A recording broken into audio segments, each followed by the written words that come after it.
right, everybody, welcome back to Nerd Fights, and we got a big one here for you guys. We have the Nerd Fight Championship match. No matter what, a new champion will be crowned today. We have Bear, Amaru going up against Ryan Permerson. I'm sorry, I don't know your nickname, but Ryan Permerson going up. I know he's going to be quoting a lot of stuff tonight. Rue's going to give it a hell of a match, and we got a championship to crown here. So without further ado, let me introduce my judges here. We got Madi joining us. How you doing, Madi? I'm good, man. I'm good. I'm excited. This is a big match, and I'm hoping I don't screw it up. All right, man. And we got Chris Diaz. How you doing, man? Doing good. I feel like in this Palm Springs universe that we live in judging the match every day now. But it'll be a fun one. Nice. That means you got it down pat, though. And then we got Ryan. How you doing, Ryan? Pretty good. I mean, this is the first time I've ever judged in a nerd fight.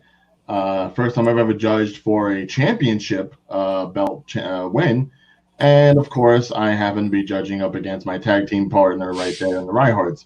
So I'm perfectly qualified for this. All right. So without further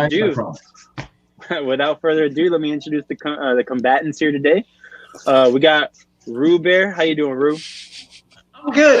I was like all day not very nervous because it's been a while since I've debated. I swear in a month I had 9 debates or so, and then it's been a bit of a break. But the second you said championship, my heart went, oh, okay, this is actually real right now. So I'm good though. I'm excited. I'm ready to go up against Ryan again.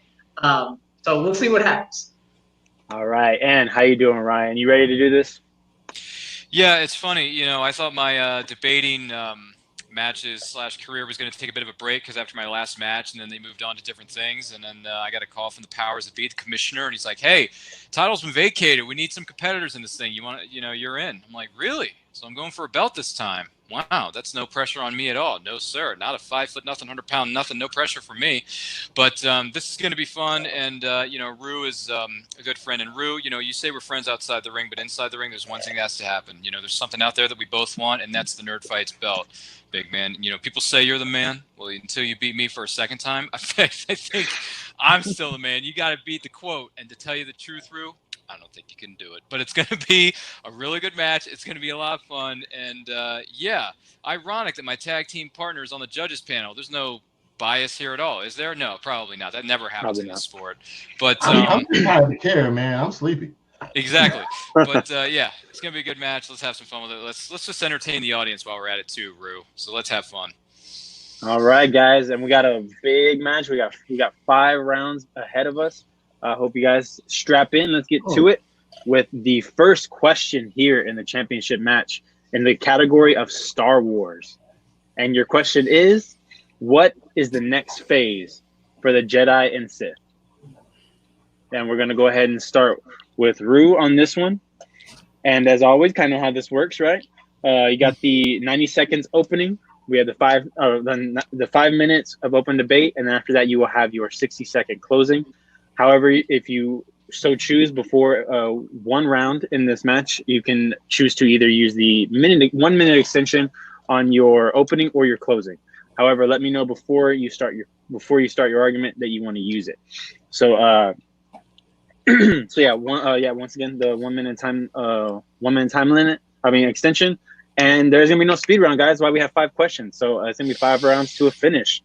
And hope you're ready to get started. We're actually going to be starting with Ryan on this one. So, Ryan, whenever you are ready, please begin, and the time will begin when you start talking.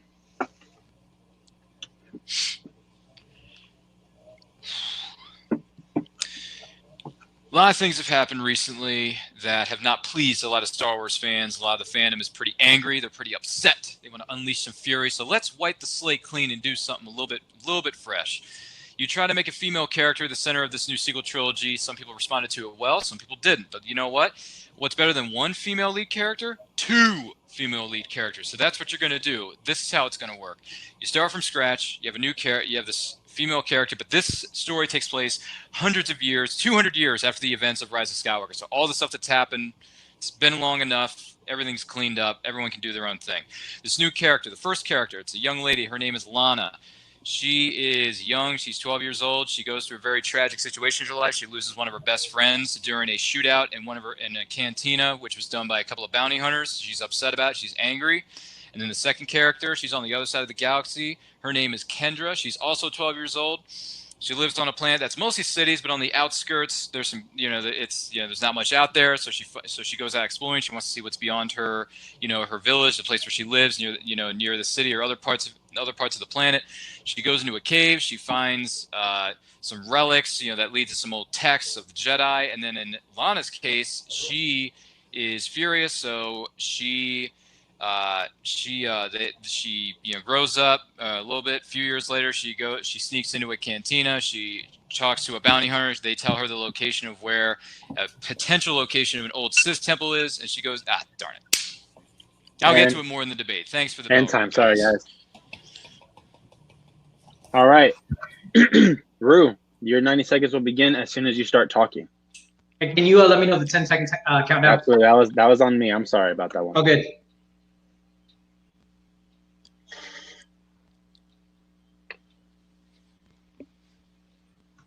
You're right, Ryan. Star Wars is one of the most divisive fandoms we've ever had. And you know what? For me, the reason is because we have had enough of, with the Jedi and the Sith, everyone is good or just bad, and there's nothing in between. We've seen them face off time and time again. And when we see the most interesting characters or story, it's when they act like beings, not like an all good or an all bad.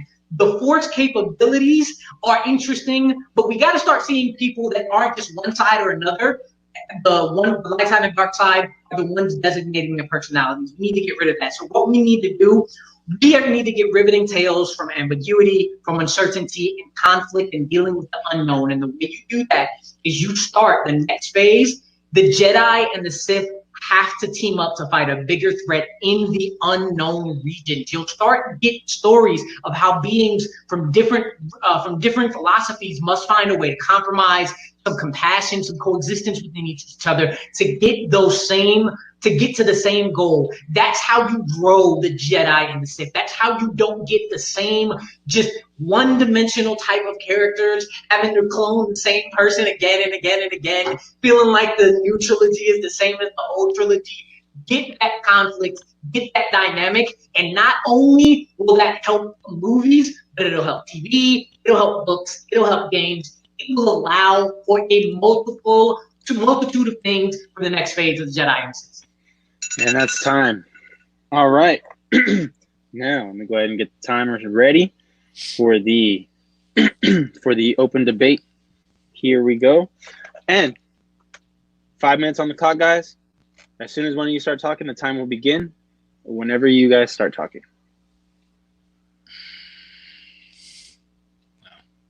Well, here's the thing about the whole unknown regions thing. That's only been mentioned in certain elements of Star Wars, but it's never really been fully explored. So you're going to have to really inform the audience. What the heck does the unknown regions mean? What does it stand for? Who lives out there? What, if anything, is out there? So you're going to have to fill in some of that gap. But also, with my two characters, one's been through a tragic event. The other one just happens to be exploring a cave one day and finds this stuff while she's cave exploring about the Jedi. With the other person, with Lana, she's fired up. She is angry. She is furious, and she takes these things that she finds in this Sith temple. She uses it for her own personal gain. She uses it strictly for revenge. Like there's no gray areas. There's no middle ground. It's simply, I want revenge. I'm going to do anything and everything I can to make sure I get it because I lost someone very important to me. And with the world being what it is right now with COVID-19, if COVID-19 was a person, that people right now would want revenge on that. So this revenge is one of the best elements to a story, and this is why it could work. With Lana going after the bounty hunters that killed her best friend,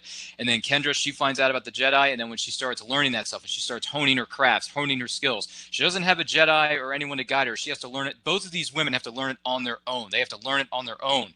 So when they go through that training and all that stuff, they're gonna sooner or later their paths are gonna cross, and when they cross, Kendra is gonna have to stop Lana from taking someone's life for revenge because she has to bring her back from the edge of going into total darkness, because if she goes into total darkness and really hones her craft well, it's going to bring rise to a new generation of Sith. And she's all right.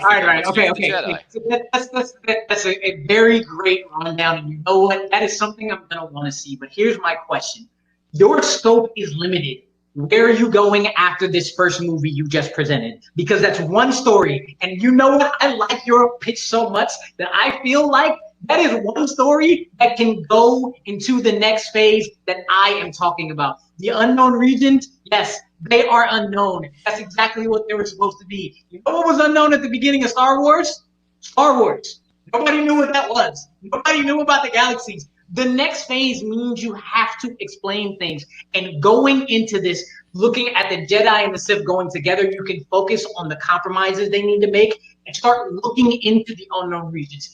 This can bring about so many different things. You start your new movies, as you said, 50 years after the Skywalker saga, years and years after the Star Wars saga, but you drop them right in the middle of a war with whatever unknown beings they find, because then you get to focus on the characters and don't have to worry about that setup or bringing people in. You know how you bring people in? You bring people in with books. Books that will give you the prequel on how they found the people from the unknown regions.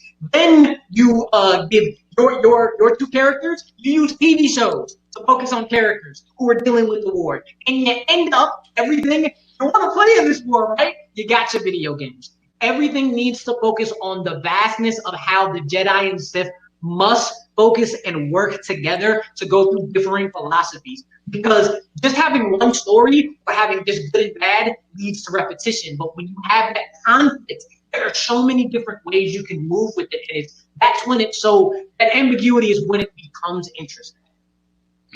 With the unknown regions, yes, that's one thing. But with having the Jedi and Sith team up to go up against a bigger threat, I get that. But here's the thing: we literally like 2 minutes ago, we just saw that in Rise of Skywalker. Kylo Ren and Rey teamed up to battle what was left of the Sith. In this case, a clone version of Palpatine, which is ridiculous beyond measure.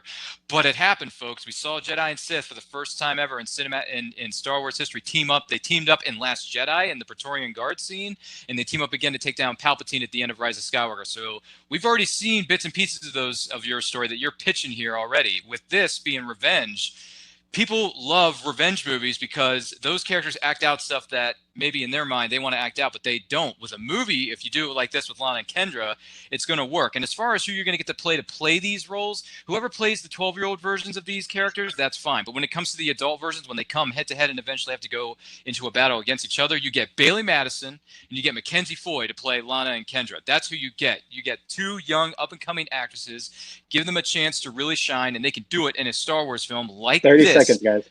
With revenge on one person's mind, and the other person's like, I'm discovering this stuff. I want to figure out how to use it for maybe good, maybe something else. And then Kendra has to go up against Lana one way or the other to stop the Sith from rising again. But at the end of the day, you need a balance. If you have a Jedi and Sith teaming up, there's no balance there. There's no balance. The movies in general are mostly about the stories between good and evil. With this movie, with Lana and Kendra going head to head with these two young women, it's going to work, and it's going to put butts in the seats, and people are going to fly to see this movie.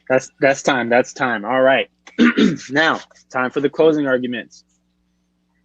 And once again, we will start with Ryan on the closing arguments, and then end with Rue, and then we will, get our judges' scores. So. Let me get these 60 seconds on the clock, bud. And whenever you start talking, Ryan.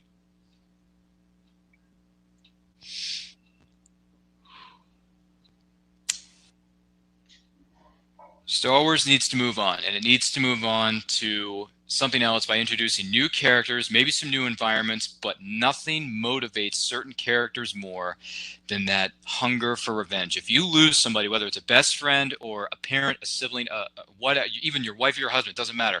You want payback for the person who took that person's life from you. What better way to do it than with one person on one side of the galaxy discovering an old Sith temple with Lana, and Kendra on the way other side of the galaxy discovering secrets of the Jedi, and they hone their craft for 6 or 7 years, and they come head to head. Their paths eventually cross when they're at the age of 18 years old, and you get Bailey Madison and you get Mackenzie Foy to play these characters. It's gonna bring people to the theater, and it's going to appeal to not just young ladies and young women, but it's also going to appeal to men and young boys as well. It's going to work. It's going to sell. And that is the next phase for the Jedi and Sith to move on in the Star Wars universe/galaxy. Concede my time. All right. Right on time. All right. Rue, as soon as you start talking, your 60 seconds will begin. What we saw with Kylo and Rey was not what I'm saying. What we saw with Kylo basically being a great Jedi conflicted with himself. What I'm talking about is not confliction. It's not everybody has their beliefs, whether they're Sith or whether they're Jedi. It's about the conflict between each other. They have to work together to survive, and they have to do that while arguing their different philosophies of how to bring that up. And you know what that brings?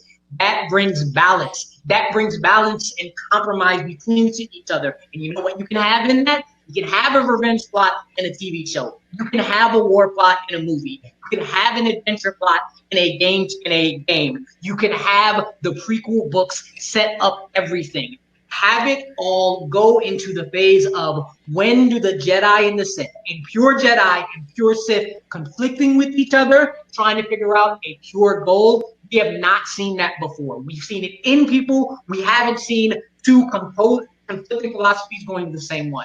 That's time. Right on time. All right. I think we gave Chris a heart attack. This is a good good opener. I think this is a very good opener here to get the match started. We're going to go to Madi first. All right, Madi, real quick. Who are you picking? And real quick explanation, and we'll move on. Man, if this is how you guys are going to be the entire round, I'm going to have some issues with this match. But both really good arguments. I'm going to go with Amaru just because I feel like what we heard from him was a little bit more of a newer concept of the two opposite forces having to come together.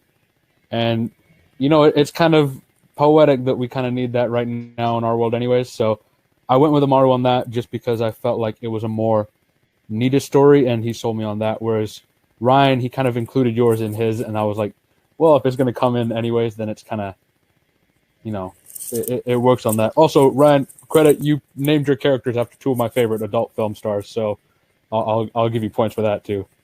All right, learned an interesting thing I don't know about if that's there. allowed or not, but That wasn't my intent. It wasn't your intent, but that's fine. I'll give you credit for it anyways. All right, Chris, who are you going to be giving your point to and why? Real quick, guys. Let me just get the joke out of the way. Ryan, you sound like you just took the story of Lost Star from the novel and just put it into Star Wars in this generation. But Amaru, it sounds like you just put Nemesis and Star Trek and put them together in the Star Wars movie from Star Trek. But kidding aside, this was a tough one. I got to get my points right. He gave me my idea of what the movie's going to be. And Marvel, you just sound like you just want Disney to do what they've been doing with remake, just sell on novelization, video game, and just care about making money than actually giving me a story about what's going to happen in Star Wars. And you got ripping off Star Trek. But Ryan, you showed me on an interesting story, and in the end, I had to go with what sounded interesting and what convinced me on the question what Star Wars would do next, instead of just repeating something another franchise did. All right. So it's tied. So we're going to go ahead and go to Ryan. What are you going to be giving your point to, man? All right. First of all, point to Madi because I think I know which two stories he's talking about. That's how bad I am. I give you props for that. The arguments were good. I do have my critiques on them. Ryan, I do feel you were probably getting a little bit bogged down in exposition about the plot line of where Lana and Kaden would be going. But I do like the idea that it was more of a grounded story, kind of like The Mandalorian, like we've gotten, where it's a little bit more, close to the chest and not too extreme. Rue, the whole villains and heroes banding together to fight a third force felt very Fast and Furious to me. But I do like the idea of finally utilizing the unknown region and expanding the universe beyond the Skywalker saga and seeing what else there actually is out there in a galaxy far, far away. But if I had to pick about which one was actually going to be the next phase for the Jedi and the Sith, my point is going to have to go to Ruru, simply because Especially with things the way they are now with Star Wars, we do need to go above and beyond what we already have with Star Wars. So his premise gives the best possibility of actually fleshing out and changing, the Jedi and the Sith in my mind, rather than, Ryan's story, which might just be like a simple side story. I don't know if it's necessarily going to change many minds in regards to the Jedi and the Sith mentalities. So my point goes to Rue. All right, so Rue draws first blood here in this first round of the championship match. So the score is 1-0, but this is just beginning, guys. This isn't over. It isn't even close to being over. So we'll go ahead and head to our second question. And that question comes in the wizarding world. And your question, guys, is how do you make the next Fantastic Beasts film better than the previous two? So both guys have a tough road ahead of them for this one, but we're going to be starting with Rue on this one. And Rue, your 90 seconds will begin as soon as you start talking, and I also will be giving the 10 count. So keep an eye out for that. Whenever we start talking, man.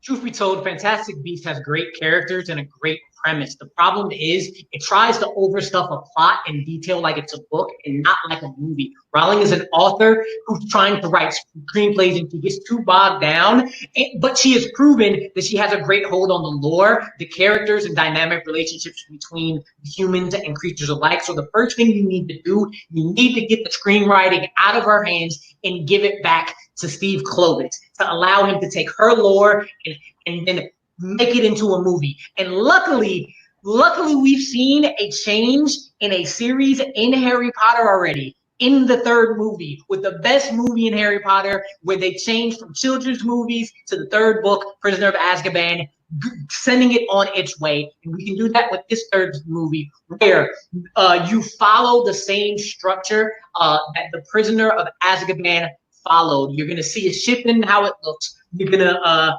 you're gonna get rid of a villain. You're gonna make it a singular story.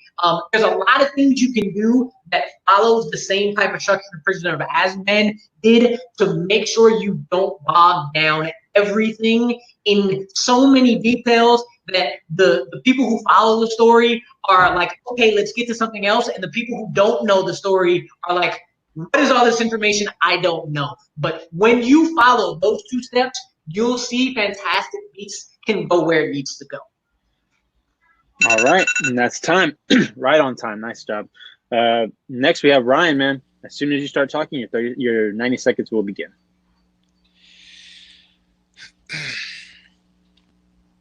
Well, with all franchises, every franchise has its peaks and valleys, right? You have your good days, you have your bad days. You have some movies that work, some movies that don't. With Fantastic Beasts, boy, does the fandom love to talk about these two movies. Good heavens almighty.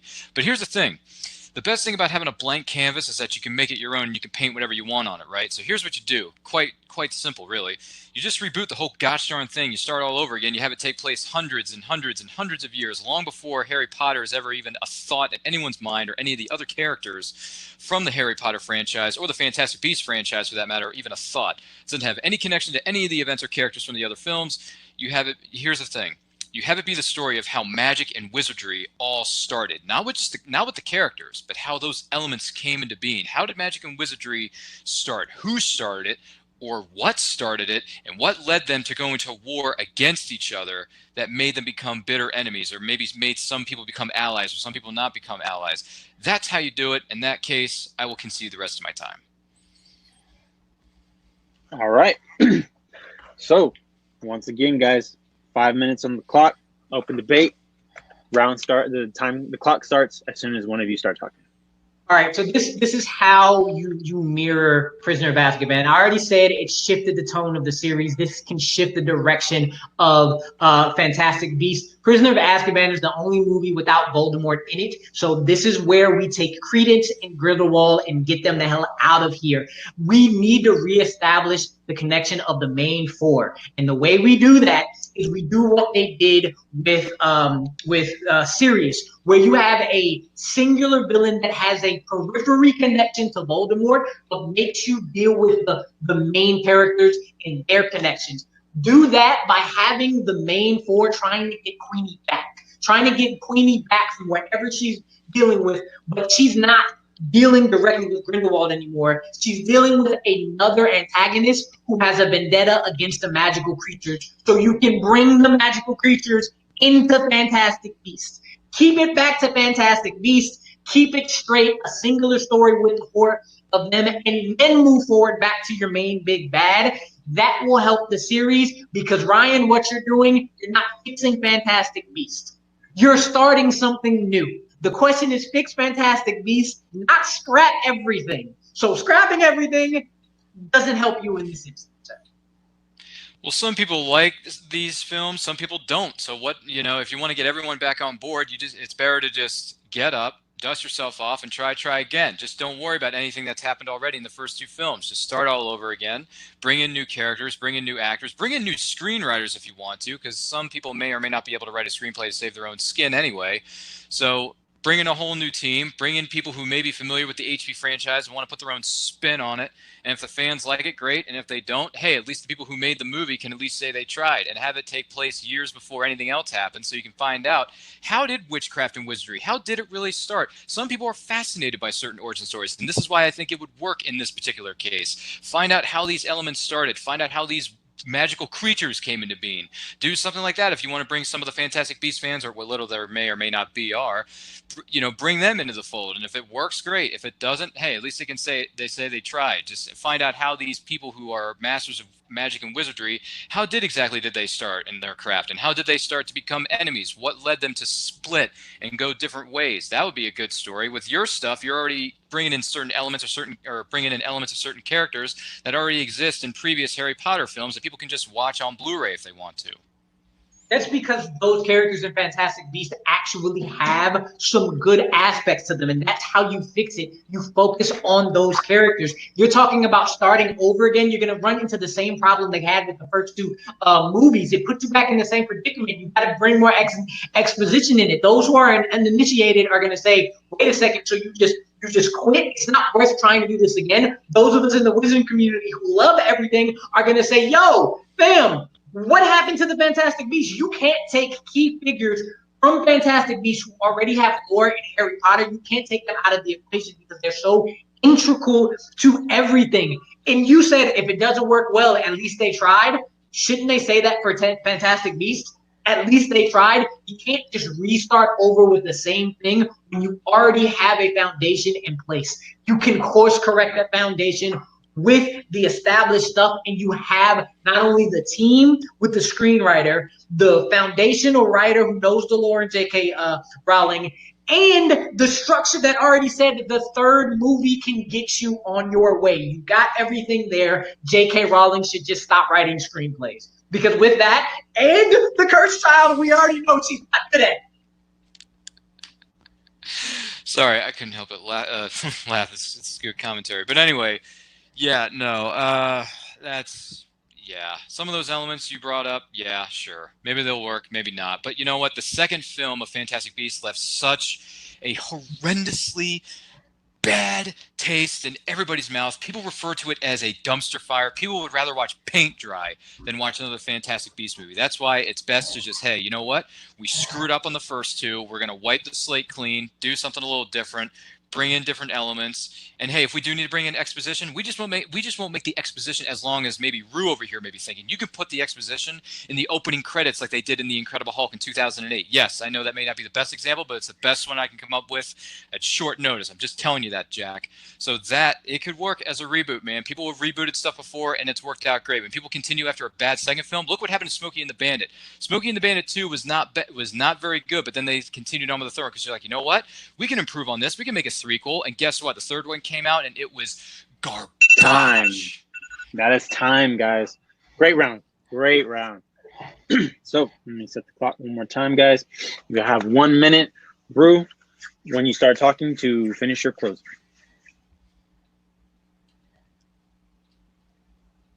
Ryan, what you're doing isn't answering the question. It isn't fixing Fantastic Beasts. It's getting rid of it completely. And Newt and Fantastic Beasts are already so integral into the original lore and the history. You can't just separate yourself from that. What you can do is what you said. They hate Grindelwald. right? So get rid of Grindelwald and Credence and let them go for a movie. They hated Crimes of Grindelwald. People liked the original Fantastic Beasts. They might not have loved it, but they liked it, and they liked it because of the 4 main characters. Dan Fogler was damn amazing, and the Beast. So you already have a conflict in place with Queenie switching her mindset. The crew needs to try to get her back, and she has some type of connection with an antagonist that isn't Credence, that isn't Grindelwald, but brings the Fantastic Beast into the fold. We want to see Newt protect his beasts and his friends. Focus on that, make that the singular story, have Clovis write it, have JK proofread it, and we're back on track. That's time. All right. Right on time, man. Next up, we got Ryan. Close out his argument as soon as you start talking.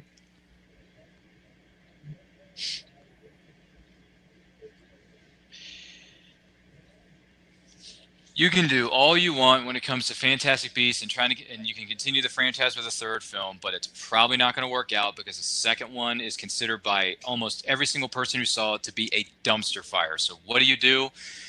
You wash your hands of it and be like, you know what? Let's give people an origin story. So if you haven't seen any of the other films, you don't need to, because this is a starter film. You can just start from scratch and you can do it and put a plan together and execute it better than what they did in the first 2 films. Having it be about the origins of magic and wizardry and whoever those people were that started it, whoever creatures may or may not have been involved with that, and the kind of relationships that they formed with the humans or the witches and the wizards. That will be fascinating to see. You don't need to worry about Fantastic Beasts. You can just do it as an origin story and do it that way, and that will clean up the mess, and it would bring in new audiences as well as maybe even entrance some of the older fans and see if they're going to like it or not. And that may be the best thing for people to do with the Fantastic Beasts franchise, and I will concede my time. All right. Great arguments, guys. Great arguments. So glad I'm not judging this. We're going to go to Chris first. Chris, real quick, who are you giving your point to and why? Another heart attack. The only comment I wrote down in mine, you're not doing Star Wars in the Harry Potter movie, but honestly, this was a one-way win here. Ryan, as much as I like the idea, you just trying to do the Star Wars thing and J.J. Abrams it.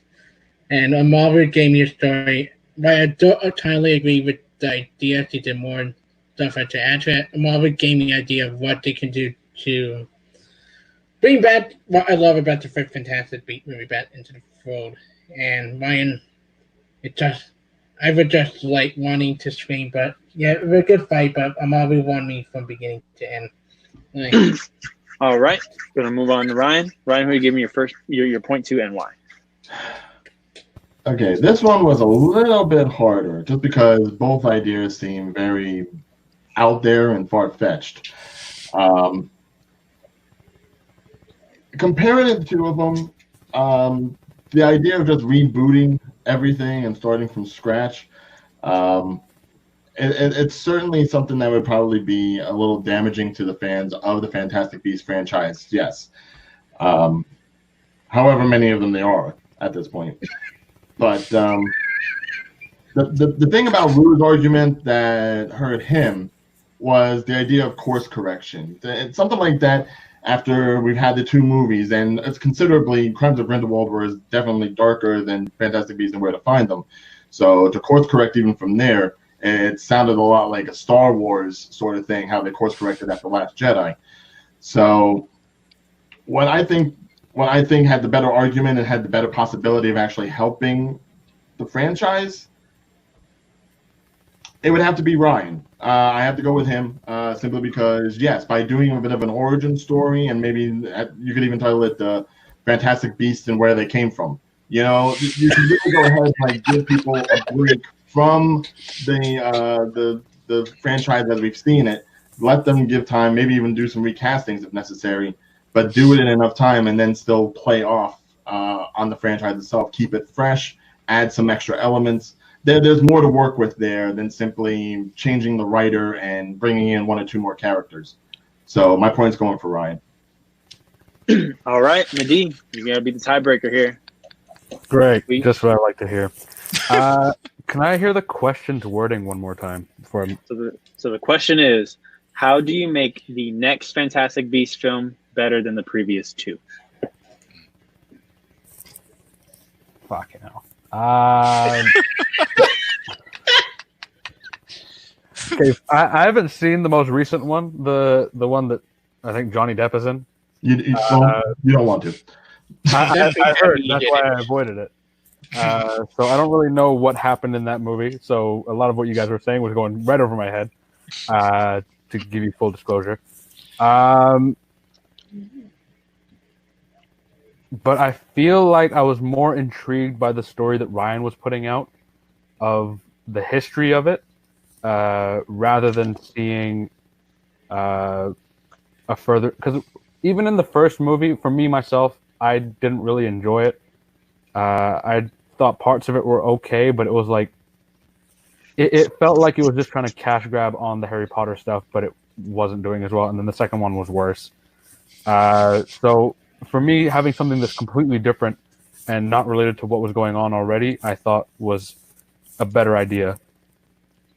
Just from that, but either way, just end this franchise. I feel like I think they've had 12. The rare third option: kill it all. Kill it all. Just there's been 12 movies already. Yeah, but They're kind of canceled now, so I don't think we need any more. All right. So there we go. We got a tie game. we killed the franchise. We end up getting dead. No. So we Chris got has a tie visual game. props. So we got a tie game, guys. Who knows? 1-1, Rue and Ryan. So we're gonna move on to our third question, which is in the world of DC, which I believe is Ryan's strength. And the question is, who directs the Kingdom Come big screen adaptation? So Ryan, you already know the drill. 90 seconds from the minute you start, from as soon as you start talking.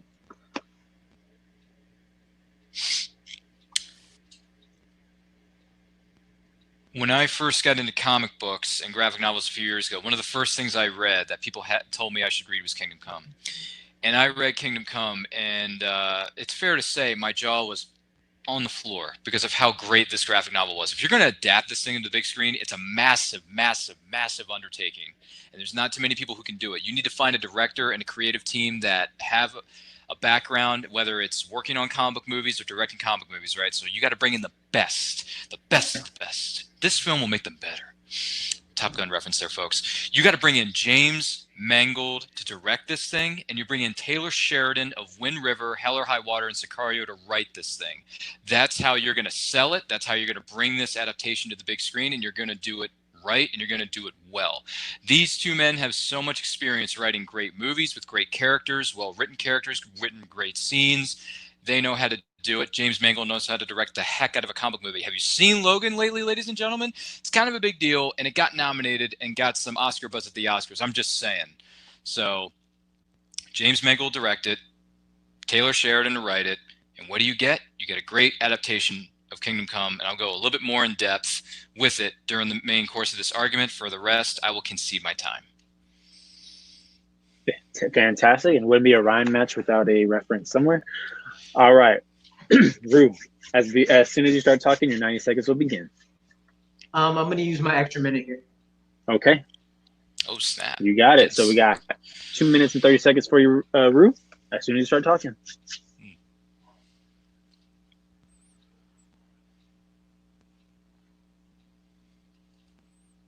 The most correct thing you said is you need somebody that has that background. I did not grow up on comics, so I had to look into what Kingdom Come was. And when I saw Kingdom Come, I saw the DC run that is as intricate and as packed with as many heroes as Civil War, Infinity War, and Endgame was. Here's the thing. You don't want the Russos to come back and do it again, though, because you don't want a repeat of the same movies again. But who is by their side every single time, knows how to handle all those different characters and give them depth and story without feeling like anybody is lost, and who has never directed anything, so we know that they can give a new voice. They have the foundation, they can give a new voice to a R-rated Kingdom Come. That's the directorial debut of Christopher Marcus and his character, his writing partner, who I forgot his first name, Marcus and McFeely. Look at how Kingdom Come plays out. You got the beginning that deals with death and trauma and the Joker trial. And they know how to deal with that. Imagine the depth that they put into Thanos' cruelty, getting the Infinity Stones, and turning it up into an R-rated intro with that, dealing with Magog attacking Parasite and the ensuing American decimation. Then what do you have after that? You have the Justice League versus Batman's The Outsiders and Lex Luthor's Mankind Liberation Front versus the New Metahumans.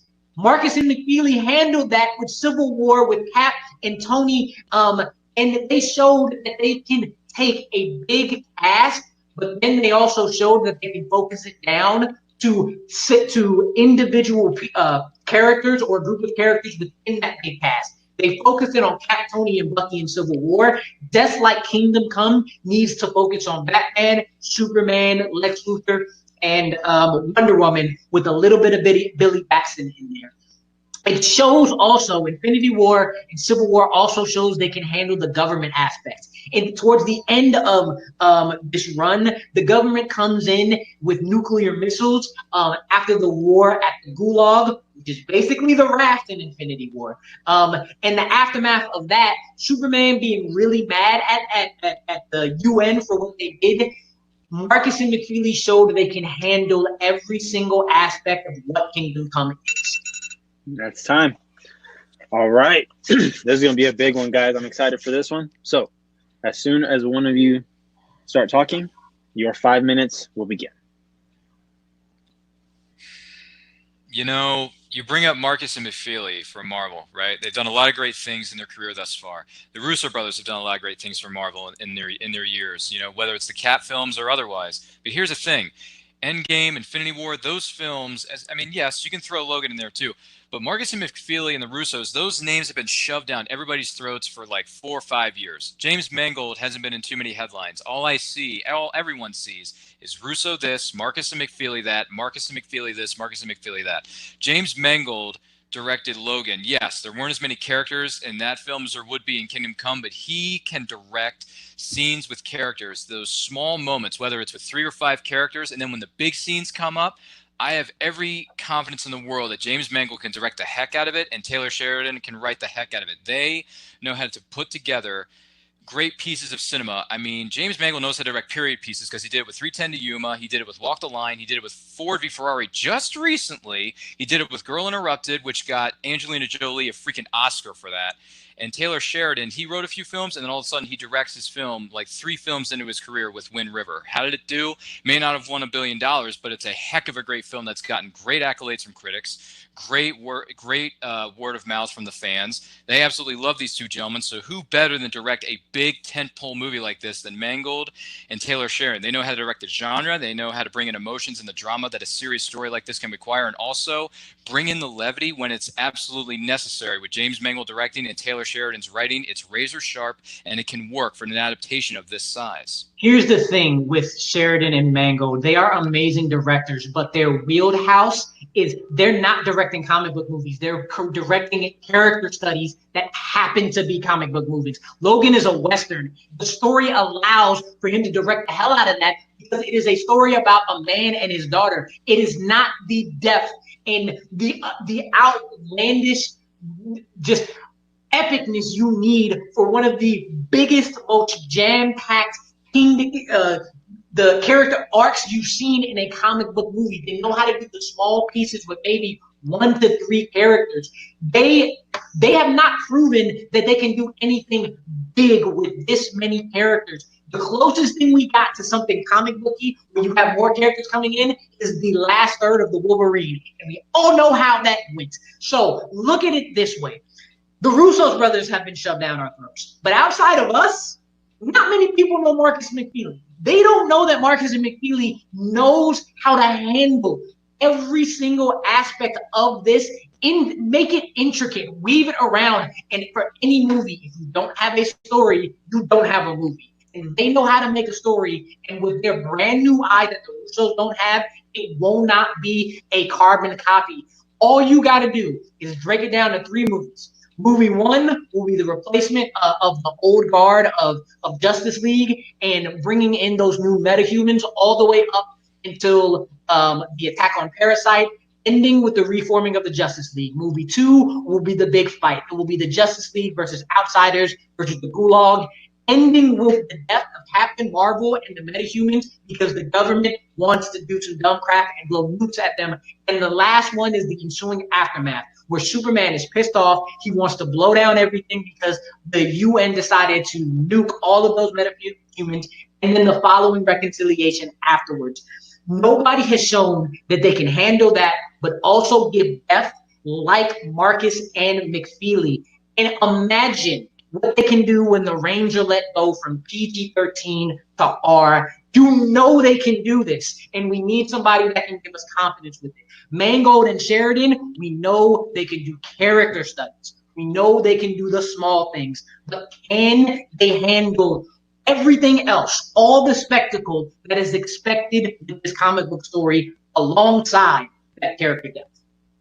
Both Mangold and Sheridan have been around Hollywood long enough to know that, yes, you can direct smaller pictures and more intimate films with very serious characters, like you were saying with Logan it being a Western. That's all well and good.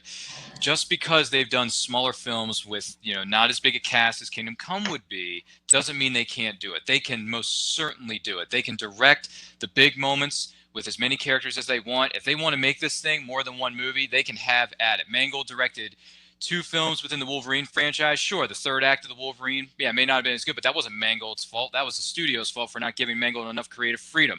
But you know what? You give creative freedom to Mangold and Taylor Sheridan, they will go to town with this thing. They eat, sleep, and breathe making great movies with very relatable characters, and they can do it to it with this movie. That is time, guys.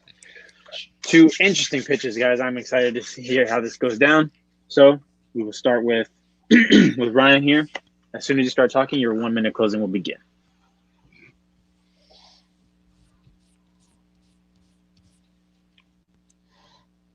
Let's look at the facts.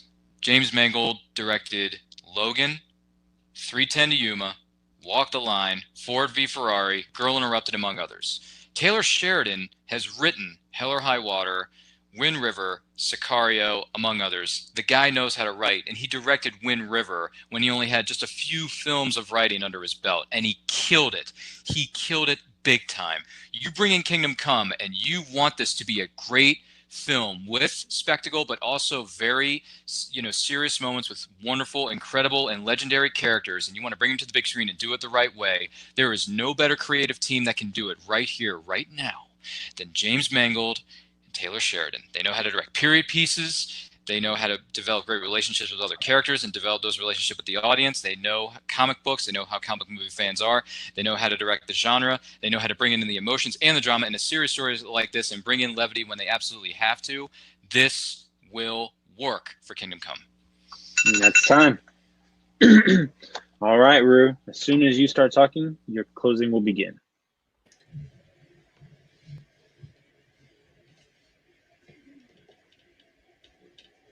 Take everything that Ryan just said and think about the fact that all those movies he mentioned are small, intimate stories about singular relationships.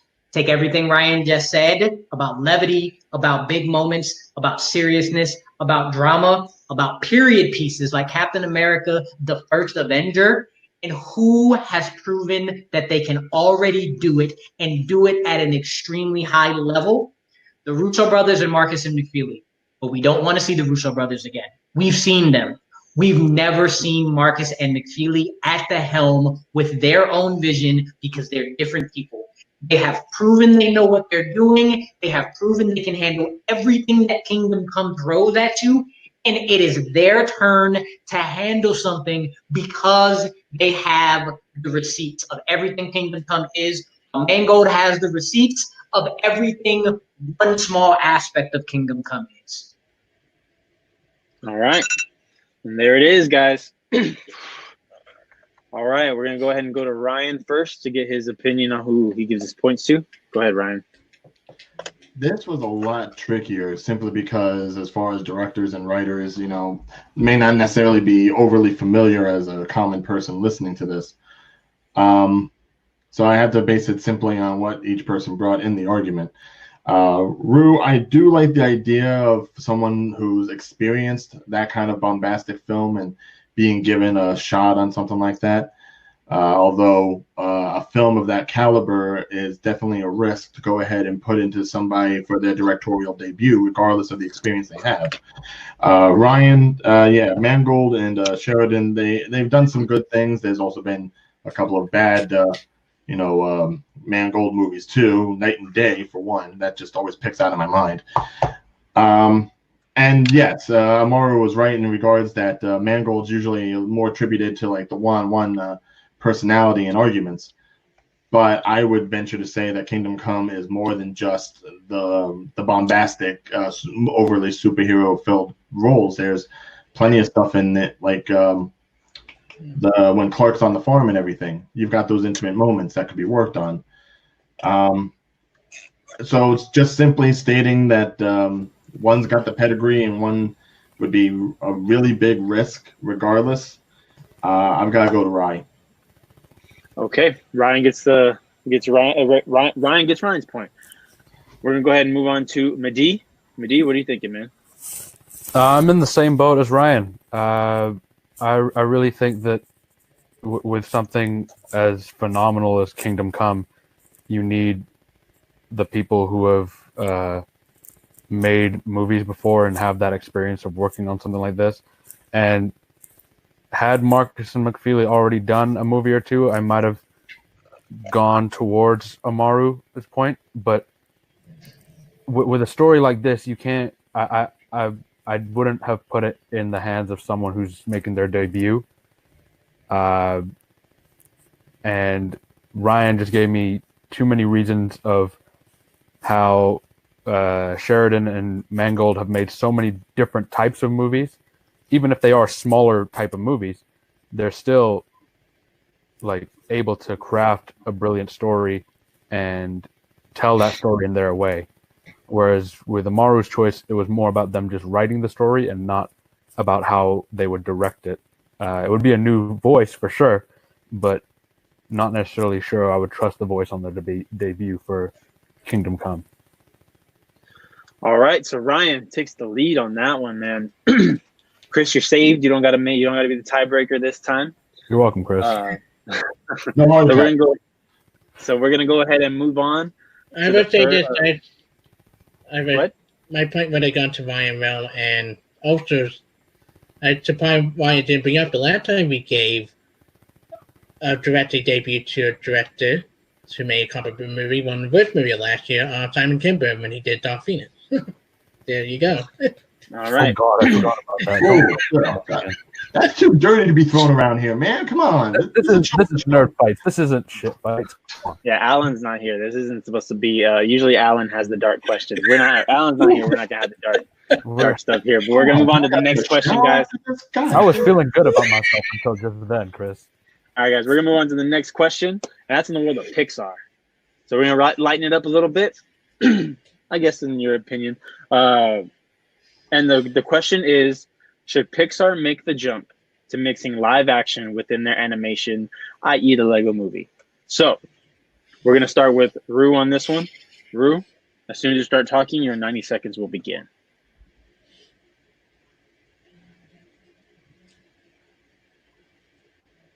Pixar's an animation studio. It's the animation studio, and they can almost do no wrong with almost a 90+% track record.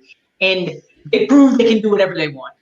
And they also prove that they can include live action by bringing the late great Fred Willard into. Sorry, Ryan, can you hear me? Okay, sorry. I'm sorry. It just I saw him do this, and I didn't know whether or not. So I apologize for breaking up. And I just restarted. Thank you. My bad, y'all. I was really worried you couldn't hear me right.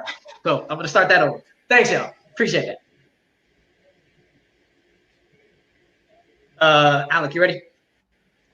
Pixar is an animation studio. It's the animation studio and can almost do no wrong with almost 90+% track record of completely killing everything they do. And they can do live action within animation because they've already done it. They already did it when they brought in the late, great Fred Willard to appear in WALL-E. So because they can do no wrong, I say yes to this question. Just Only do it to the degree that they already have done it.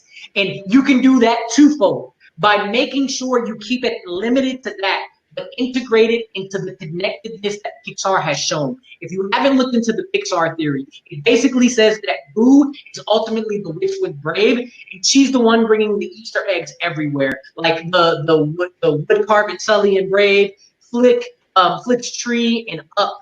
You have the Flick and Heinrich in Toy Story 2, Jesse and Monsters Inc.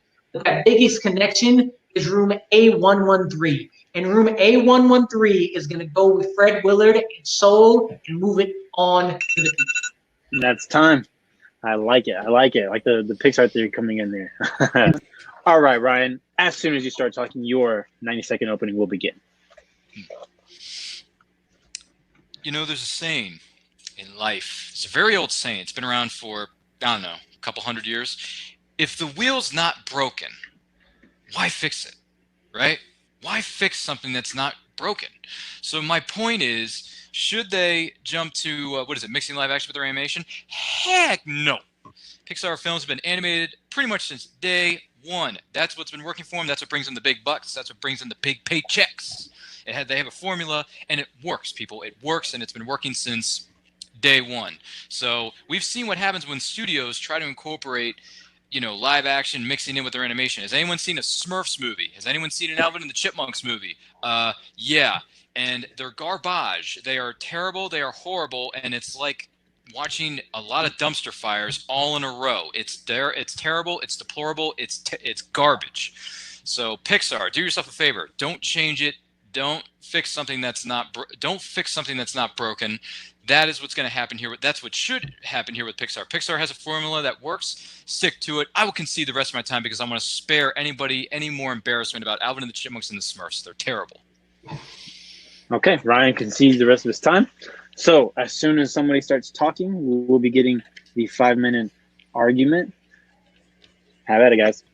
Thank you, Ryan. Pixar won't be trying to fix anything. They already did this. They already put Fred Willard, the real-life person, into WALL-E. So they're doing exactly what they're already doing. You're talking about movies outside of Pixar Studios. When you look at only putting that little piece of live action in there and showing that they know how to do it, let them keep doing it. You're saying it. Let them keep doing what they do. And I'm going to pitch how that works. So the Pixar theory has everything going in there, but not knowing what the Pixar theory is, the biggest thing is that there's Easter eggs everywhere. Everything is interconnected. And my way to bring it in to make sure that people can have more theories is A113, which is in every single movie. And in WALL-E, the directive to not go home that Fred Willard showed was code A113 because those live action humans knew that right now, because of the interconnected world, machines and cars and toys and monsters are what are inhabiting the earth right now. But they were wrong, and that is why the axiom actually went back and went to the world.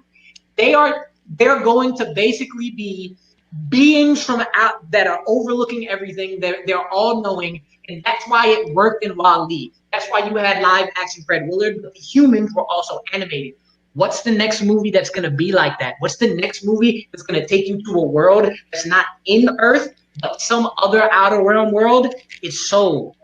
So Soul is the next place to have somebody else from the same beings that Fred Willard were and bring them back again as a small little part to try to explain something or try to prevent them from going somewhere. And Jamie Foxx's character is like, no, you're wrong. I need to go back.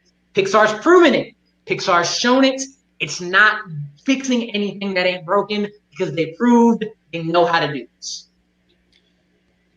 That may all sound well and good, but here's the problem. Not everyone in this entire world has seen WALL-E, despite how much cajillion dollars it may or may not have made at whatever it's called, the box office. And not everyone's going to understand A113 or THX 1138. No one's going to understand that. Only 4.5 people who read the internet articles explaining what the Pixar theory is, or what the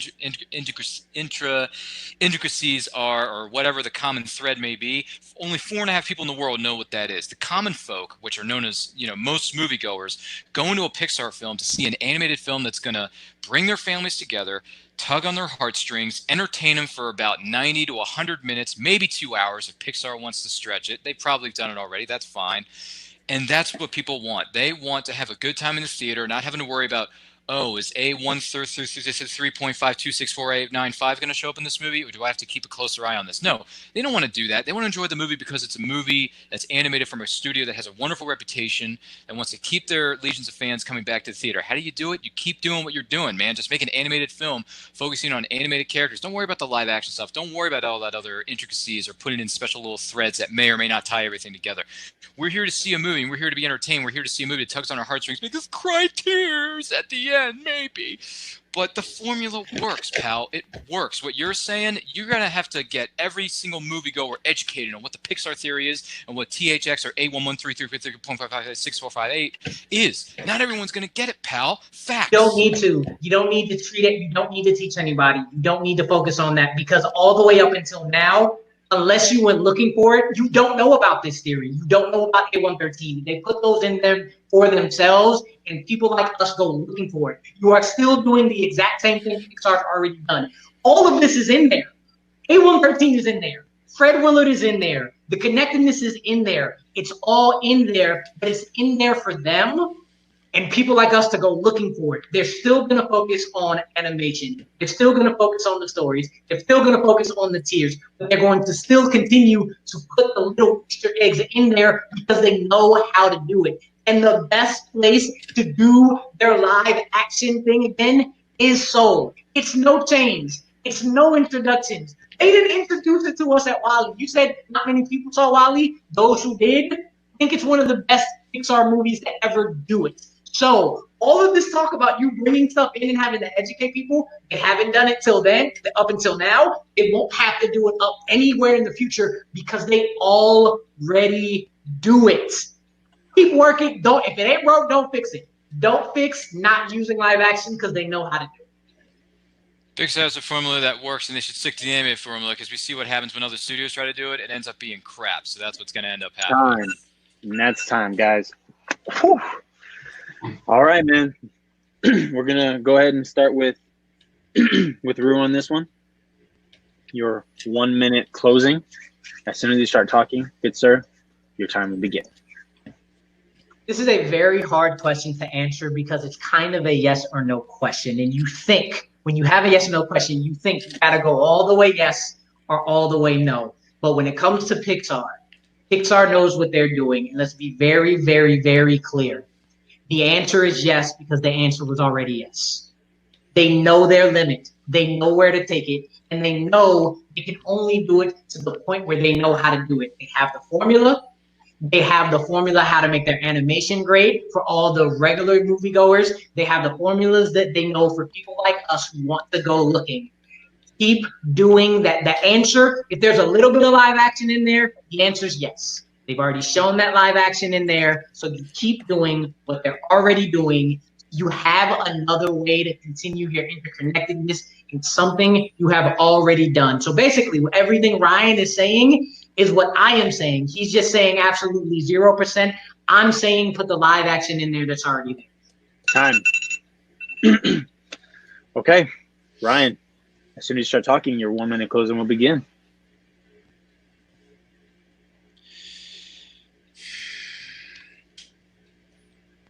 We have seen what happens when studios make the jump to mixing live action within their animation. You saw what happened with Looney Tunes back in action several years ago. I know I'm dating myself here, folks. I'm kind of old. But when you look at recent films like The Smurfs and Alvin and the Chipmunks, did it work out for them? No. Audiences were covering their eyes, shielding their kids, and getting them therapy after how terrible those 50 or 60 movies that however they made was. If the wheel's not broken, why fix it? Keep Pixar films animated. Keep their own style. Keep doing what you're doing. It's been working since day one. And when you try to do something different, it doesn't really work out too well. So stick to what you're doing, Pixar, and you'll be just fine. You'll make your boffo box office bucks. You'll get a film that will bring families of all ages into the theater. You put butts in the seats. You'll have a film that'll tug at the heartstrings, bring people to tears, and Justin Timberlake will be singing his song, Cry Me a River. It will happen. So keep it the same. Pixar, don't change a thing. It works. time. All right. It's time for the hard question. Medee, who are you giving your point to? Based on the arguments, please. Based on the arguments, you guys are really arguing almost the same thing. So this is really annoying as hell. This is tough. It's. I don't think I've been a part of a debate where you guys have essentially argued for the studio to keep going, and the difference is like so minute that it's basically the same argument. So like, I don't even know how I'm supposed to judge this, to be completely fair. Also, I hated Wally. I don't know. I just wanted to say that.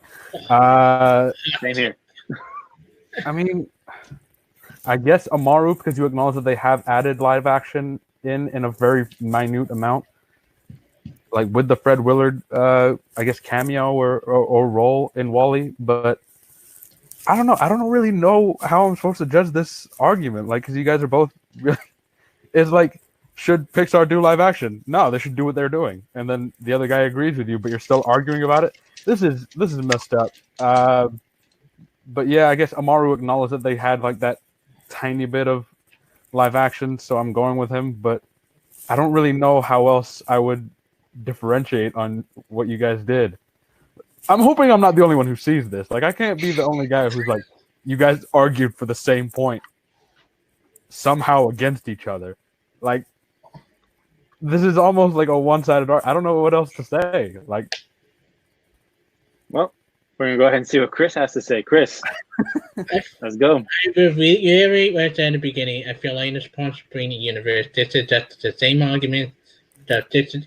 When did Justin Timberlake suddenly come into the conversation? I love the Justin Timberlake reference. I gotta say. I've ever seen like one of you guys, Marvin, bring up like that it done better with Enchanted Lego movie. You think Roger Rabbit are better than the live action content? Like, but yeah, I think Marvel at least told me. I like why I just waiting you to start going on the Alvin Chipmunk and Smurf train and give me more examples why. And like I just like I just want to get over it. I go with Marvel. Sorry. All right, so we're moving on to round 5. But Ryan, just real quick, what were you thinking? I mean, I do have to see what Medici. First of all, don't hate on Wall-E. Oh my God! Don't even start. You didn't even mention the Hello Dolly scene where they do Sunday Best, Yeah. like my song. So shame on you for that. But Ryan, as far as your arguments in regards to other studios, the majority of those films were primarily live action with animated sprinkled in. Amaru's argument was the opposite, about an animated movie with light sprinkling of live action. So it's pretty much a polar opposite in that sense. To say that they've already gone ahead and given just the one movie that does it isn't much of a track record.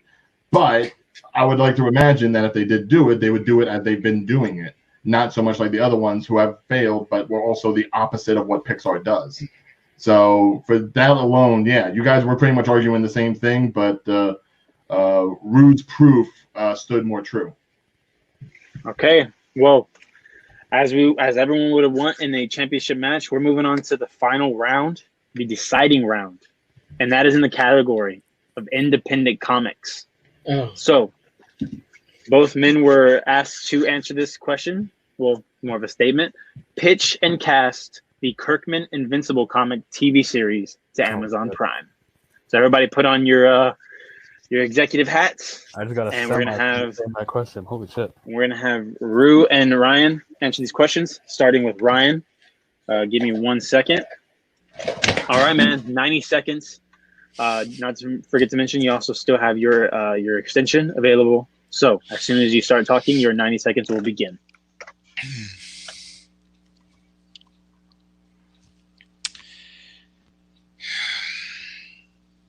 When it comes to putting together a series like this, getting Kirkman's Invisible comic TV series to Amazon Prime, you got to start from the beginning. And this, with it being the first season of this series, what I'm pitching here, it's going to be the first season. It's going to be about Marcus Grayson, how he discovers his powers. He meets the teen team, and it's before the new Guardians of the Globe are actually formed. So Marcus, who's the son, is going to be played by David Mazouz from Fox's Gotham series. You got Nolan, the dad, is going to be played by Justified's Raylan Givens himself, Timothy Oliphant.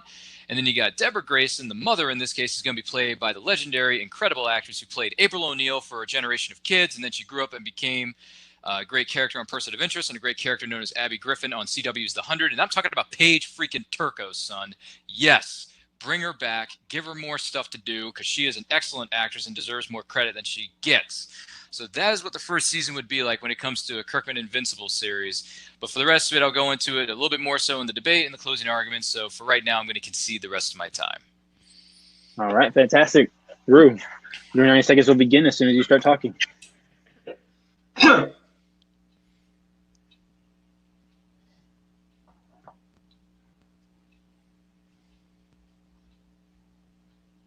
What is every comic book and superhero fan's greatest fear? What would happen if Superman turned on us? And I'm not talking about Brightburn, where a little evil kid comes and he's evil from the jump. I'm talking about our Clark Kent, our Superman, not being brainwashed, not under some spell. He has been on some bullshit the whole time. You find that out and you're like, oh, we're fucked. Now imagine if you're Clark Kent's son and you just figured out you're inherited his powers, and not some 10 minutes, an exaggerated 10 minutes from knowing that, you find out that the world's hero, the one you have more connection with and admiration for, whose code you live by more than anyone on that planet, that person, your dad, is a lying, scheming, most powerful person in the universe. You are literally a son of a bitch. That's what Invincible is. Invincible is Invincible, the character, learning that Omni-Man, his father, the most powerful being right now on Earth, is not here to save it. It's here to conquer it. And the best way to do that in a first series is to look at it through that relationship of the son's eyes and focus on that relationship. As he's going, they're trying to figure out his powers. He finds out his dad has been lying to them the whole time. You got drama, you got action. You're going to get a little bit of self-referential comedy. It's going to be a story that drives a TV show, not about their powers, but about the characters as our heroes and examining the deepest fear who would feel it. It's time.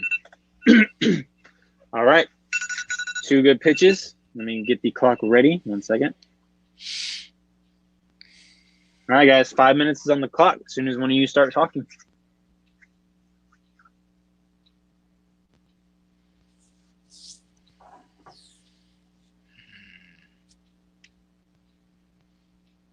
All right. So if you're going to give it to me, I'll start bringing my cast in. So 1, Invincible. Invincible, you need somebody who's naive about justice because he really wants to, get into it. He has to have some naivety, but he also has to go toe-to-toe with the best of them, the strongest, the most witted. And Ty Sidkins does that perfectly. He has innocence in Jurassic World, but also is able to go toe-to-toe with Iron Man and Krypton Iron Man 3. Omni-Man is a man who can, at the flip of a coin, go from the ultimate role model to crazy enough to end the story of Invincible, beating his own son to the brink of death. Nobody does flip crazy like Jake Gyllenhaal. You saw that flip in Spider-Man Homecoming, and you saw the craziness in everything else he does. Debbie Grayson, the mom, can go from the most sad, the most happiest woman in a relationship to the saddest. Jennifer Connelly did that in Hulk. She did that again in A Beautiful Mind. She was in Rocketeer. She knows how to do superhero movies. Eve is also another central character who's Invincible's girlfriend, who can stand toe-to-toe with Invincible, whose name is Mark, but also can stand alone. Amanda Stenberg, who played Rue and was also in The Hate U Give. And Cecil Stedman is the government liaison, with not that much compunction about what means he used to justify his ends. Ted Levine is perfect. Kind of sort of low-key corrupt government official, but you trust him all the same. That's the perfect cast. And when Ryan is done, I will show you how that will work in the series better than doing Legends of Tomorrow again, trying to bring together a new team. Your cast is all well and good, but some of these actors and or actresses have had backgrounds with Marvel Cinematic Universe. And to be quite frankly, MCU, yes, they've done a really good job with their films. They've been ruling the box office for almost a decade. That's fine. But you know what? We need to take a break from some MCU actors, maybe some people who have some MCU connections. Timothy Oliphant, Paige Turco, David Mazouz. Sure, David Mazouz was in a DC series, Fox's Gotham, which has its fair share of fans, but it also has its fair share of haters. But you know what? This is a chance of redemption for David Mazouz. If he plays this character and he plays it right with the right creative people working behind the camera, he can really deliver a really good, heartfelt, and like you want to like be there with this kid. You want to help him through this and get him through these issues that he's going through, while finding out, his dad is this hero, but can flip on a dime or whatever. Timothy Oliphant, he did what was it called? He did Deadwood, he did Justified. So he can play someone who can lay down the law, get dark, but he can also be a family bond kind of character, because he kind of showed shades of it in I Am Number 4. Yes, the film may not win any Oscars anytime soon, but at least he showed that he does have a bit of a softer side to him. Paige Turco, most people don't even know who she is unless you grew up in the 90s and you saw her in the last 2 Turtles movies. So she has experience with comic book adaptations. You bring her into this,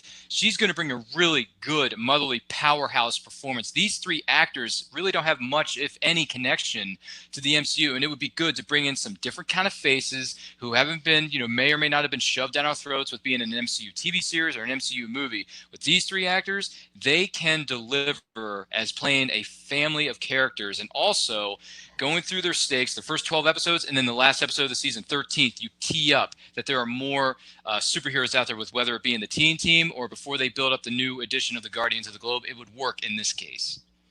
Okay, so there's people like Lawrence Fishburne, there's people like John Hansu that has proven that you can go back and forth from Marvel to DC and kill every single thing you're in.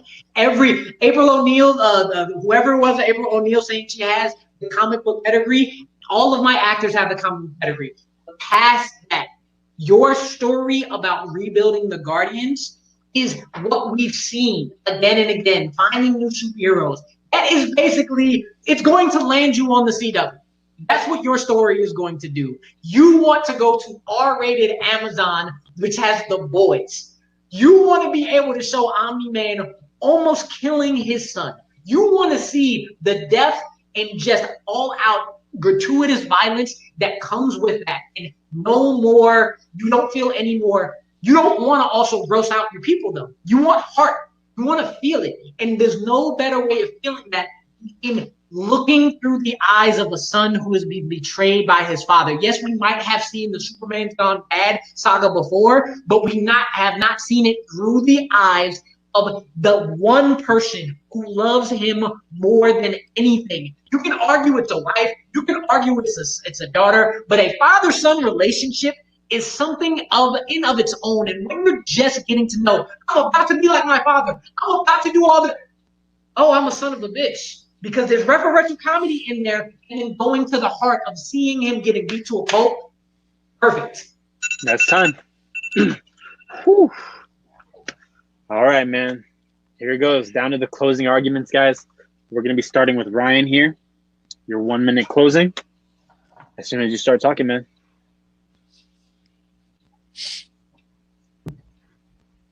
With the first season of this series and the way that I pitched it, with it being an origin story, so you have Marcus Grayson discovering his powers, meeting the teen team before the Guardians of the Globe were formed, all that kind of stuff.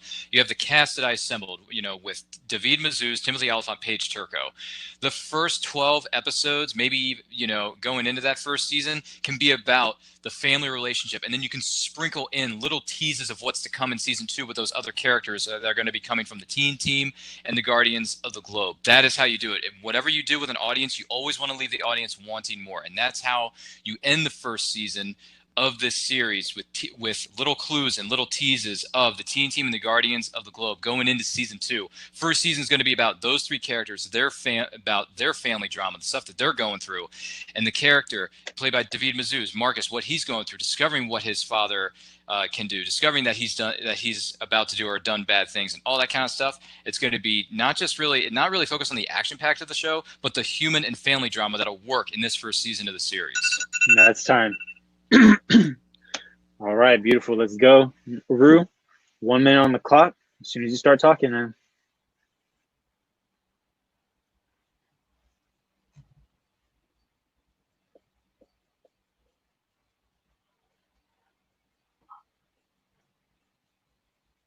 Ryan's pitch in the chat. Base it on the first few issues. Give me the actors leading up to the rebuilding of the Guardians of the Globe. Guardians of the Globe is what what he wants to focus on. Even if this last minute he said he wants to focus on anything else. From the beginning, it's about that relationship.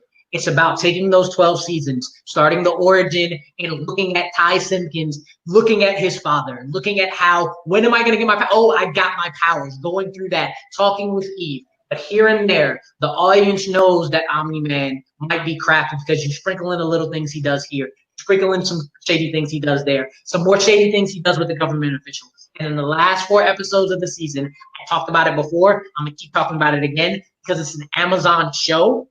You need to have the violence in the heart, and you bring it up, finishing off with looking through that son's eyes and seeing his father having to fight him and beat him, and end the season with the father in tears, leaving off the planet because he just betrayed his son.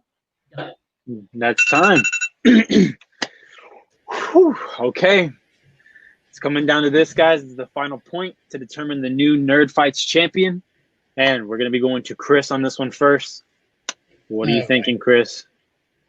So this is a comic book I never even heard of, so I'm basing off of the argument itself.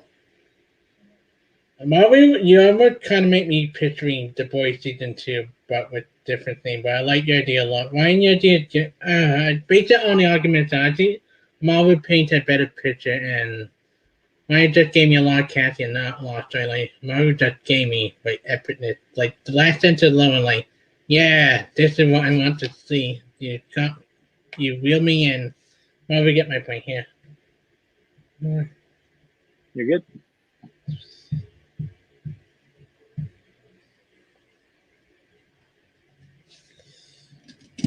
Good, Heard Chris? right. He said he gave the point to me if I heard it. Oh, Yeah. Sorry. Sorry about that, guys.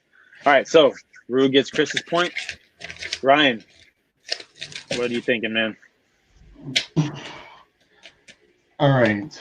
For something like this, I heard both arguments as if I was Amazon Prime. I had to think about what would it be for me to want to pick up the show. And while both arguments have their standings, I do think Ryan's maybe a little simplistic in regards to just focusing on the type 3 there, whereas Amaru certainly sounds like a little more bombastic. But I almost feel Amaru also hurt himself in the sense of saying it's the boys. Because, I mean, the whole father-son thing, we're seeing that in season 2. The violence, we're already seeing that. The dickhole major superhero, we're already seeing that. So if I'm Amazon, do I want more of the same, or do I want something a little bit more low-key and different, something of a different palette for another audience? Given all that, and also, I mean, as far as the castings are concerned, that might be a little bit of the tipping scale, because while Amaru's cast is great, do I really want to shell out the money for Jake Gyllenhaal and Ty Simpkins when Timothy Olyphant's probably really, like, you know, half all of them? And I do think, as far as a Kirkman adaptation, just like The Walking Dead, sometimes starting out less is more. So my point does go to Ryan. Okay, I wouldn't want it any other way. It comes down to the tiebreaker. So I'm waiting for the day that someone hears that they're the tiebreaker and they're happy about it. I doubt it'll ever happen. Oh, But Madi, what are you thinking, man? Who's getting your point? Who is the new Nerd Fights champion? I was betting on you. I'm not going to sit here and drink my green tea with Soko and lime while I watch this. Yeah, fuck you. I was really hoping you guys would be the same person so that I could just say nothing and be good with it. Okay, I've actually read. I haven't read all of the series of Invincible, but I really like the series, and I feel like The Boys is kind of taking pages from it with some of the changes that they made in the show and putting it on the screen. So the Boys reference didn't really bother me as much, and I feel like in terms of the casting was where I like made my biggest difference, because Ty Simpkin I really don't like, but Jake Gyllenhaal I love. And with Ryan, your choices, Paige Turco is like right here for me. But with Timothy Oliphant and David Mazouz, I'm kind of indifferent on both of them. So I was like, do I want someone who I really love and someone who I don't really like as much as the leads, or do I want two guys who are like kind of right in the middle and it balances out? Fuck. Give me a minute. I'm still trying to figure out who I'm giving the point to. I'm sure Brian would make their decision for me, and I wouldn't have to say anything. Tend to drink my I went the corporate route with my answer. All right. Oh, of course you did. Yeah, you couldn't have just said I agree with Chris, and then I would have had to stay silent. I would have loved that much more. I'm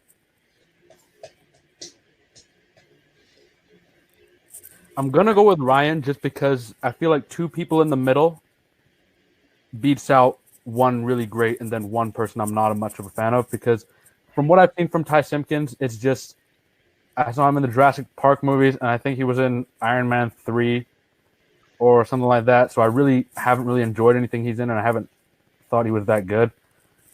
Whereas David Mazouz, I liked him okay in Gotham, and Timothy Oliphant, I like him okay in most of the stuff he's in. So just because they're two middling guys, and I feel like with this kind of script, they can both do really well. Whereas Ty Simpkins really brought it down for me, even with Jake Gyllenhaal there. I'm having like heart palpitations thinking about this question, and like I'm gonna regret it in an hour. But yeah, going with Ryan. Okay, guys, and new Nerd Fights champion Ryan Permison. That was a heck of a fight from both guys. Man, I'm exhausted. I ain't even have to judge this. Yeah. But we're gonna go ahead and hear from the winner. So, real quick, Ryan, how are you feeling, man? What is happening? Look, first things first, all right? Let's be honest. First things first. Rue is one of the best competitors in this league. He is one of the best debaters I've ever seen in my freaking life. The guy spent a couple of hours on a game show with some of the biggest names in Hollywood. Okay, this guy has more credibility than any of us in the fan leagues at this point combined. So for him to have that as a feather in his cap, Rue, my hat's off to you, good sir. But no, seriously, Rue, great match. You put together some great arguments. Respect, man, respect. 100%. You're going to go far in these leagues. You're going to do wonderful and incredible things. You're going to have a few belts on your ridiculously good-looking shoulders when this is all said and done. Okay, let's just give him credit where credit's due. I think this is the first time in any of these divisions that I've won first time I've won a belt. So feels pretty good. Not gonna lie, right, man. But hey, thanks for everybody for putting this together. This is a great match, great questions. Rue, great competitor. You're the man. You're gonna win a lot of belts one day. You're gonna have a lot of things on your mantle. So you have nothing to hang your hat on, man. You're gonna go far. And thanks to the judges. And by the way, Madi, thanks for keeping Rue and I on the edge of our flipping seats for the last 2 minutes of your figuring out who's gonna win. Honestly, I honestly was like, dude, just make a decision so Rue and I can go to sleep. Okay. I was gonna flip a coin. I was this close to be like, hey, so you're gonna do it like Matthew McConaughey and 2 for the money and flip a coin. Okay, I see where you're going with that. But no, seriously, great match. Thanks for having us. I think Rue feels the same way about some of the things I'm saying. I don't know, but let's go to Rue. Rue, how are you feeling about this, man? So yeah, congratulations, Ryan. But we're gonna go ahead and go to Rue. Thank you. Yeah, same thing, man. How are you feeling? I knew coming into this, even though I beat Ryan last time, that it's a debate. It's a debate, and it could be any judges going any way at any particular time. So Ryan, hats off to you. Congratulations, man. You mentioned Hollywood Game Night and me being on that show. And Jane Lynch, at the end of that show, hugged me and said, "Man, you got robbed." And now I feel like I got robbed of 2 championships in this league. All power to y'all. I don't agree with y'all. I'm not lying. I don't agree with how the sports championship went. I don't agree with how this went. But I gotta accept it because the judges are the judges and they're gonna do what they do. So I respect it. I'm not gonna complain about it. I'm just gonna let you know I think y'all wrong. So I'm just gonna be madder when I come at Jacob for that sports championship. and I come at Ryan for this nerd championship because they both belong to me. I should have 2 belts right now. Yeah, that's how I'm feeling. Like, and literally, no hard feelings. I just know those belts are mine, and they will be mine soon. I like it, man. So basically, he's pulling the Wayne Campbell. It will be mine. Oh yes. It will be mine. I love it, man. I love the fire that you're showing. You are not going anywhere by any means. We're gonna have a lot of matches coming up in the future. Yeah. Drew, is there anybody in particular that you were looking forward to playing? I wonder. Well, besides Ryan. Outside of Ryan and if you've got to play one match to get back to a title, who would you like to play? Wants blood. So outside of the having to, and again, I won't necessarily say I'll take it from Ryan and Jacob because they got here for a reason. So outside of me getting back there, I got to play Joe Fairley again in anything. That's all right. That is by far the best match I've had, and a match I want again because that man is ridiculous. All right. Well, hopefully we'll have something coming down the pike. So I'd love to go against Joe Fairley again. So yeah. So that's what I'm looking forward to before coming back and getting my belts rightfully. All right, man. Fantastic. So we're gonna go ahead and get the hell out of here. It's pretty late on everybody's or most of our end. So before we head out, Mehdi, thank you for joining us. Is there anything you'd like to plug? At this point, I'm just tired. But I have a couple matches up. If you guys are on the various channels, take a look at them if you want. Can't promise I'm good, but I can promise that they're hopefully entertaining. And I'm not judging them, so you don't have to complain about that. But, there you go. Yeah. Other than that, Twitter, Facebook, Instagram, all the other random social medias, MySpace, all at MediR. I try and keep it pretty simple. So follow me if you like. All right, man. Thank you for joining us. Chris, anywhere, go ahead and plug whatever you want to plug, and we'll head out here. I need to find me on Facebook. I got a few matches coming up. I got another fight coming up. Hope you get winning to defeat either D2 in the future. And then not much. There'll be a fun couple week of matches lined up for me. All right. Thank you for joining us, Chris. Ryan, anything you want to plug before we head out? Ryan O'Regan, our judge. Thank you for clarifying, because I am awoke now after my green tea, SoCo, and lime. So, first of all, just want to point out, Amaru may have been on a game show. I danced naked on Impractical Jokers, and I was the body double for Action Bronson on King of Staten Island. So, credibility aside. Holy shit. All right. Secondly, as far as promoting myself, you can definitely find me on Twitter and Instagram at Real or Deal, as well as the Real or Deal Entertainment page on Facebook.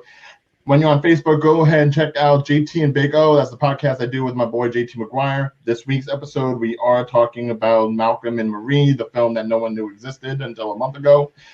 We do have a slight review of Palm Springs, and we talk about summer 2020 anime back in full force after a long hiatus.